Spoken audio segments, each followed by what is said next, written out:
Abuse can be physical, where you are beating your child, and there's different symptoms and signs. The child that shows up with burns, and you cannot explain how the child got burns.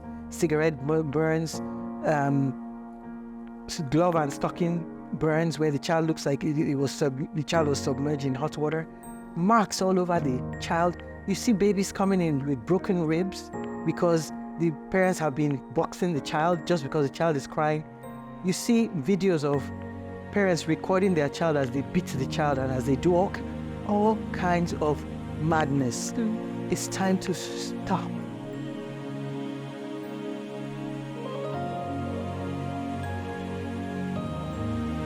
Welcome back on a new episode, actually part 2 of Self-Esteem, where Dr. Sanusi started. She's going to continue from there, and she's going to be talking about bullying amongst children, even amongst adults. I think everyone got bullied at a point in their lives. Yes. So what do you have to say for?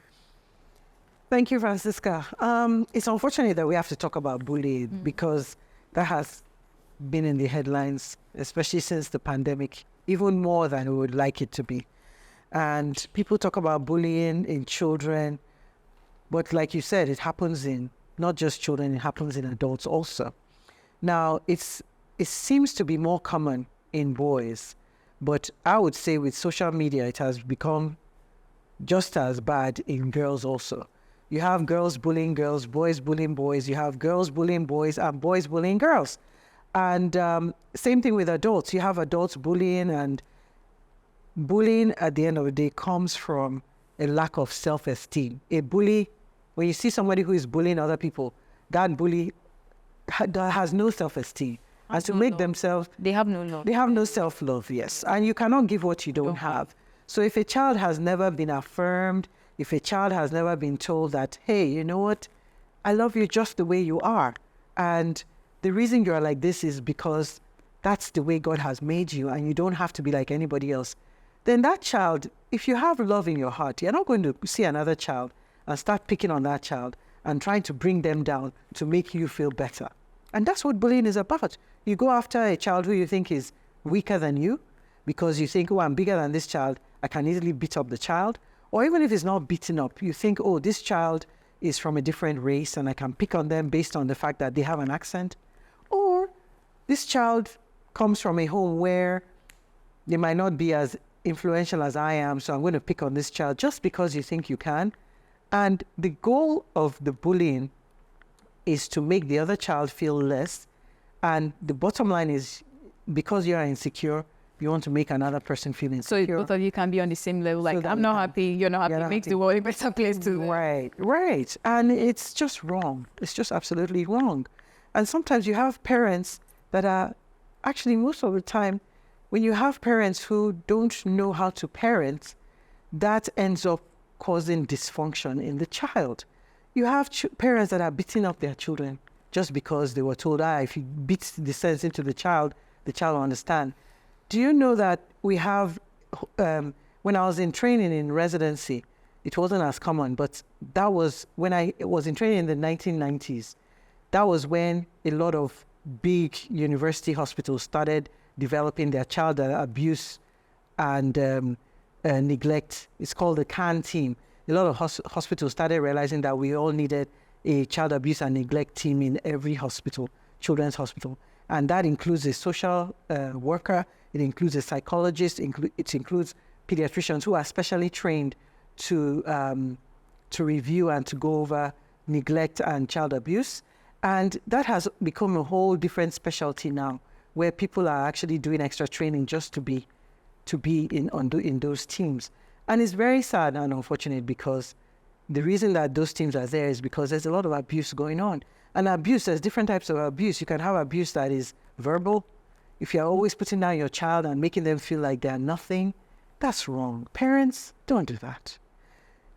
Abuse can be physical, where you're beating your child, and there's different symptoms and signs. The child that shows up with burns, and you cannot explain how the child got burns. Cigarette burns, glove and stocking burns, where the child looks like the child was submerged in hot water. Marks all over the child. You see babies coming in with broken ribs because the parents have been boxing the child just because the child is crying. You see videos of parents recording their child as they beat the child and as they do all kinds of madness. It's time to stop. It's time to stop. Parents, if you have a problem being a parent, get help. Get psychiatric help. A lot of parents need psychiatric help. Don't make your child a monster by being so mean and wicked to the child. And children who are abused have to be careful so that they don't end up doing that cycle of abuse when they grow up and they have their own families. So I would recommend, as much as possible, this is actually a mental health issue. Get all the mental health care you can get. Parents, if you need to have a mental health assessment, go get it. If children are depressed or they're suicidal, go get help. There's no point in trying to figure things out on your own. Now, for children who go around bullying, whether they're bullying physically, psychologically, emotionally, or on social media, on cyber, those children also need help. So I would recommend see your GP for referral to a psychologist, psychiatrist as soon as possible. And then for boys who are being bullied and girls, in different countries, there's a lot of support groups for bullies. If you go online, you can actually look for any kind of support that you can get in your neighborhood. There's actually a lot of different social media networks that help with information about bullying. So I would recommend seek out the social network that is in your community for bullying. And if there's none, sometimes if you get involved with a psychiatrist or psychologist, they can point you in the right direction.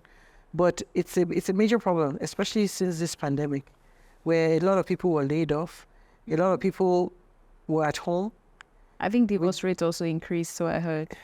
Divorce rate, depression increased. A lot of people could not do the routine things that would help them to cope, so they were not able to... They were trapped in their environment. In their environment where they couldn't escape. The pandemic made a lot of people slaves in their own houses, and a lot of things changed. It made people also realize that the world was not... It helped people to put their priorities together, but it also helped a lot of people, especially children who had no escape, get more abused by a crazy parent.